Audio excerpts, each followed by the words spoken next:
Ilang mga kabayan, kumusta na kayo dyan? Yan guys, oh, bumili tayo ng breeder kits. Oh. Yan, pinag-iwalay natin yung dalawa para pares-pares pag nagkasawa sila. Yan oh. Pinili natin kanina sa kanya. Kasi ito naman, pinagpapares din natin itong batik at saka si Queenie. Update natin. Si Queenie at saka yung isa.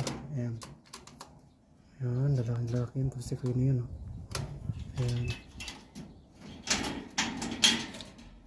Tapos itong dalawa naman guys, binigyan natin ng motivation.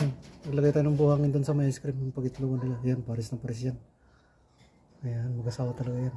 Mga breeder natin to guys. Pwedeng pakawalan muna itong mga ito. Kailangan may training yung mga anak. Ayan, pero parang nung bumalik tong chicard dito lang sa bakuran. Oh, yan guys, kita nyo ba mga quality ha. Yan. Papares-pares sila pero pinaghiwalay ko muna pag yung sabik na sila. Tingnan mo si Juan. Hindi sila, mag-prints lang sila. Ayan. Kasi nagkukutod sila. Ayan. Nag-asawa na rin yung dalawa niya. So yun lang guys.